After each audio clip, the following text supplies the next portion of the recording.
नमस्कार, उत्तराखंड न्यूज में आपका बहुत बहुत स्वागत है। चलिए देखते हैं उत्तराखंड की 15 फटाफट बड़ी खबरों को।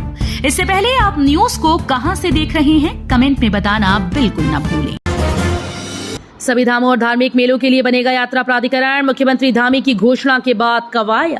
चारधाम यात्रा की शुरुआत में बद्रीनाथ, केदारनाथ, गंगोत्री, यमुनोत्री धाम में दर्शन के लिए उमड़ी तीर्थयात्रियों की भीड़ से व्यवस्थाओं को सुचारू करने के लिए पर्यटन विभाग व प्रशासन को काफी मशक्कत करनी पड़ी। इसे देखते हुए प्रदेश सरकार ने यात्रा प्राधिकरण बनाने की घोषणा की। पानी की मांग को लेकर प्रदर्शन, टंकी पर चढ़ी महिलाएं, कहा 1 महीने से ठप है जलापूर्ति। अल्मोड़ा जिले में बारिश के बाद भी पेयजल व्यवस्था पटरी पर नहीं आ पा रही। नगर के नजदीक हवालबाग विकासखंड के बेहे और गागिल गांव में 1 माह से जल संकट से जूझ रही महिलाओं ने टंकी पर चढ़कर पानी मांगा। मुरी ब्लॉक के दूरस्थ सालरा गांव में भीषण अग्निकांड, कई घर जलकर राख, 5 लोग झुलसे। पुरोला मुरी ब्लॉक के दूरस्थ सालरा गांव में भीषण अग्निकांड हो गया। लगभग 14 से 15 मकान आग से क्षतिग्रस्त होने की सूचना है। सूचना मिलते ही एसडीआरएफ की टीम घटनास्थल पर पहुंच चुकी है। क्षति की स्थिति का निरीक्षण और आग को पूर्ण रूप से बुझाने का प्रयास किया जा रहा है। बर्फीले फिसलन भरे रास्ते पर हाथ पकड़कर आगे बढ़ रहे श्रद्धालु, सेना के जवान बन रहे मददगार।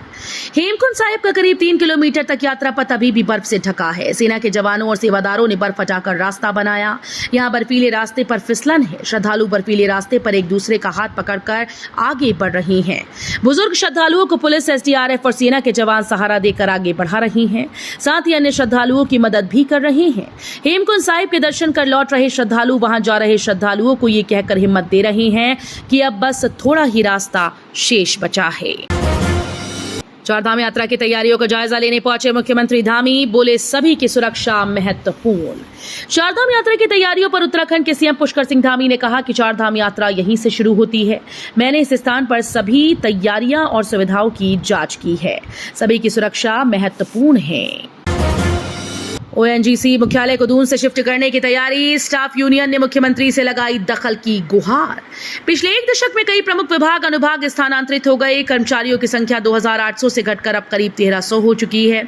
ओएनजीसी देहरादून स्थित मुख्यालय को स्थानांतरित किए जाने को लेकर ओएनजीसी स्टाफ यूनियन ने मुख्यमंत्री से दखल की गुहार लगाई। अब की मोटी अनाज तैयार होने से पहले तय हो जाएगा। एमएसपी कमेटी ने शुरू किया होमवर्क। उत्तराखंड में खरीफ सीजन में उत्पादित मोटे अनाज की फसल तैयार होने से पहले न्यूनतम समर्थन मूल्य तय हो सकता है। पहली बार प्रदेश सरकार झंगोरा, चौलाई, काला भट्ट, गेहत, लाल चावल, राजमा समेत अन्य मोटे अनाज तय करने जा रही है। उत्तराखंड के पहाड़ी शहर में बनेगा प्रदेश का पहला गर्ल्स स्पोर्ट्स कॉलेज। 184 करोड़ से होगा तैयार। उत्तराखंड में 184 करोड़ रुपए की लागत से गर्ल्स स्पोर्ट्स कॉलेज बनाया जाएगा। प्रदेश की बालिकाओं को खेल में आगे बढ़ाने के लिए सरकार चंपावत के लोहाघाट स्थित चमनिया चौड़ में उत्तराखंड का पहला गर्ल्स स्पोर्ट्स कॉलेज बना रही है। 300 बालिकाओं की आवासीय सुविधा के लिए 100 बेड के 3 छात्रावास, अंतर्राष्ट्रीय मानकों का हॉकी एस्ट्रोटर्फ मैदान बनेगा। मौसम दिखा रहा अपने तल्ख तेवर, 40 के पार पहुंचा तापमान, गर्म हवाओं ने झुलसाया। उत्तराखंड में मौसम अपने तल्ख तेवर दिखा रहा है। मैदान से लेकर पहाड़ तक गर्म हवाएं परेशान करने लगी। मैदानी इलाकों में गर्म हवाएं झुलसाने लगी हैं। देहरादून का अधिकतम तापमान एक बार फिर से सामान्य से 4 डिग्री के इजाफे के साथ 40 डिग्री के पार पहुंच गया। अधर में लटकी देहरादून की नियो मेट्रो, अब पॉट टैक्सी पर कसरत। जिस उम्मीद के साथ वर्ष 2016-17 में उत्तराखंड मेट्रो रेल कॉरपोरेशन को धरातल पर उतारा गया था, वो 7 साल बाद भी पूरी नहीं हो पाई। इस उम्मीद को केंद्र सरकार के भरोसे छोड़कर कॉरपोरेशन के अधिकारी पॉट टैक्सी के प्रोजेक्ट पर आगे बढ़ने लगे हैं। अब नहीं चलेगी प्राइवेट स्कूल की मनमानी, पेरेंट्स की सहमति से ही बढ़ा पाएंगे फीस। नया सत्र शुरू होते ही अभिभावक सबसे ज्यादा परेशान निजी स्कूल की मनमानी फीस बढ़ोतरी से रहते हैं। प्रिंसिपल प्रोग्रेसिव स्कूल्स एसोसिएशन ने इस संबंध में एसोसिएशन से जुड़े प्रदेश भर के 176 स्कूल्स के प्रबंधक व प्रधानाचार्यों को निर्देश दिए। पेरेंट टीचर मीटिंग में अभिभावकों की सहमति पर ही वार्षिक फीस बढ़ोतरी की जाएगी। स्पेक्ट्रम शुल्क के किस्तों के साथ करना होगा जीएसटी का भुगतान। 6 जून को नीलामी का अगला दौर। लेखा और परामर्श कंपनी मूर सिंघी के कार्यकारी निदेशक रजत मोहन ने कहा कि जीएसटी कानून के तहत स्पेक्ट्रम भुगतान अन्य प्राकृतिक संसाधनों के इस्तेमाल के अधिकार के लिए लाइसेंसिंग सेवाओं के अंतर्गत आता है, जिस पर 18% कर लगाया जाता है। मोहन ने कहा कि स्पेक्ट्रम शुल्क एक निश्चित अवधि में चरणबद्ध तरीके से अदा करना होता है।